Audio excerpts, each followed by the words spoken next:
Hey everyone, Shane here from freetectorials.com. I'm here today bringing your 7th Java tutorial. In this tutorial today we're going to be talking about arrays. So what an array is, it's a way in programming to associate multiple values with one variable. So this can be really useful whenever you have a lot of values that kind of go together, have to do with the same thing, that you don't want to have to create an individual individual variable for each one.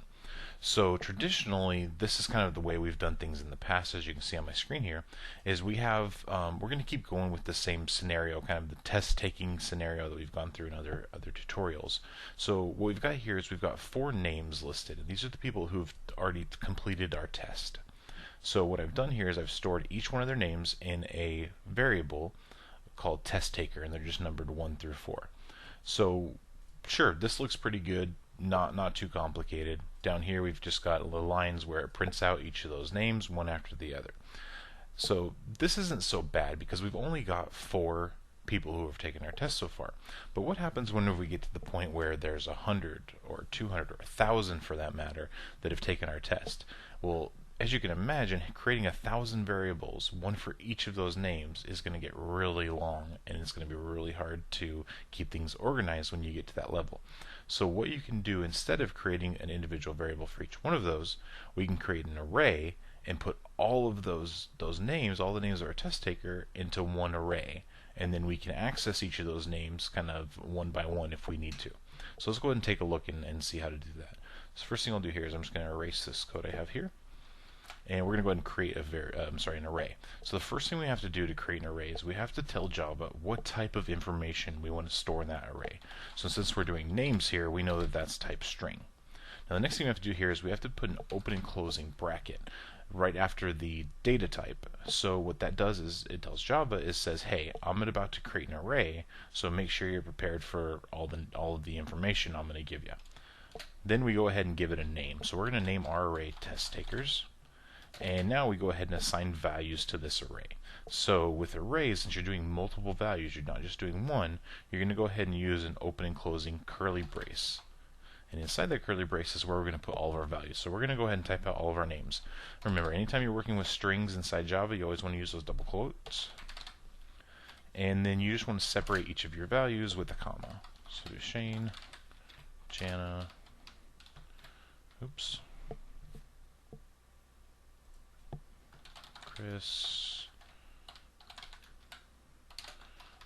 and we'll do Sarah. There we go. So what we have here is we have an array called test takers, and in that array we have 4 names: Shane, Jana, Chris, and Sarah. Now, one thing that's important to know about arrays is that there's a thing called an index. Now, index you're not really seeing here. You're just seeing names. But the way that an array keeps track and keeps things organized is it assigns an index to each value in the array. And the index starts at 0, and it's the first one, so it just counts up from 0. So for instance, the value Shane is stored at index 0, Jana's index 1, Chris's index 2, and Sarah's index 3. So it's really important to remember that when you're working with arrays, they start counting at 0. They don't start counting at 1.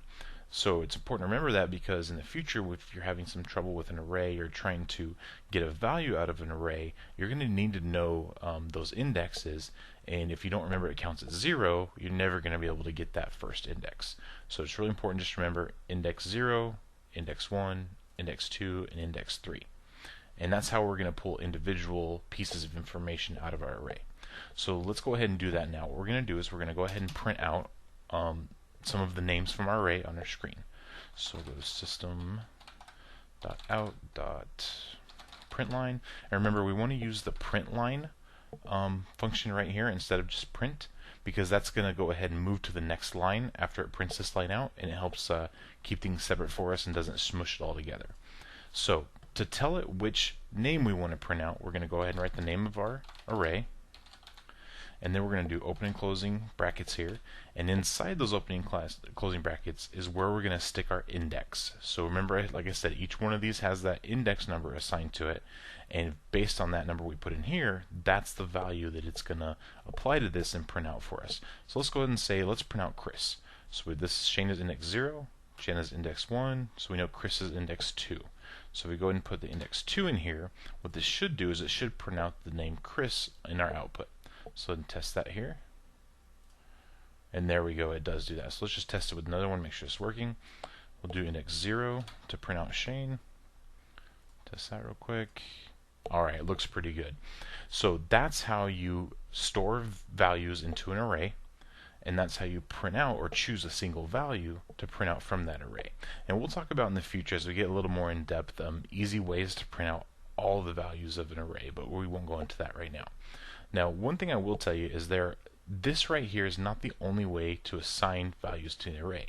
You don't have to assign them a bunch at a time. You can assign one at a time.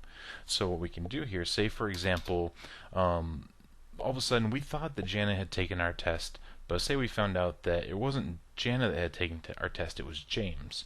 So what we can do here is we can actually reset the value at index 1 in our array to another value. So let's go ahead and do that. So since we've already declared our array, we don't have to tell it what type it is. We don't have to write the word string.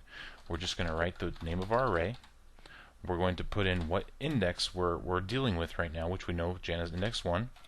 And then we're going to set that equal to a new value. So let's go ahead and set it equal to James. There we go. And so now what we do, we should have our array should be Shane, James, Chris, and Sarah. So let's go ahead and see if it really put James in place of Jana at the index 1. So James should now be index 1. So let's test that. And there we go. We can see that worked there.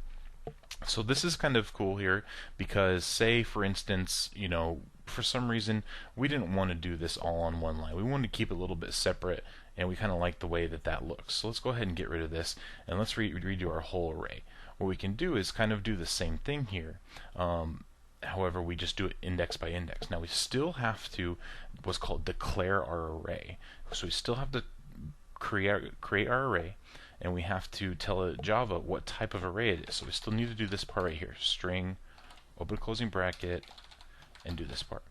As far as naming it test takers. There we go. And that's all we have to do right there. Okay, it looks like we're getting some little errors here. So I think I may have been mistaken on that. I think we still need to put just an equal sign and then an empty opening closing curly brace. Yeah, there we go. So to declare the array, it looks like you do have to make sure the equal sign is essentially, and you're initializing it to no value. It looks like you do need to do that here. So sorry about that. But now that we've got that set basically to no value, we can go ahead and add the values to the array one by one. So we've already got one value added here. We've got array index 1 equal to James. So let's go ahead and do the one before that would be array index 0. Oops, keep an O for some reason. And we'll set that equal to Shane. And we'll just do one more. Index 2, Chris. There we go. So now we've essentially got almost the same thing, and we didn't add Sarah in there. But besides that, we've got the same thing we had before. Whenever it was kind of all on one line, this is essentially just a different way of doing it. It's the same information. We can still go ahead and print out the array the same way we have been, with the name of the array and the index here.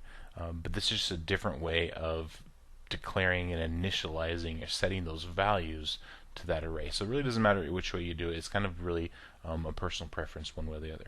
So I hope this made sense. If you guys have any questions or don't really understand this, make sure to leave some comments and I'll help you guys out as much as I can. And if you feel like you need another tutorial to kind of explain arrays, let me know and I'll be happy to do that. So if you liked the video, make sure to like and subscribe, and I'll catch you guys next time.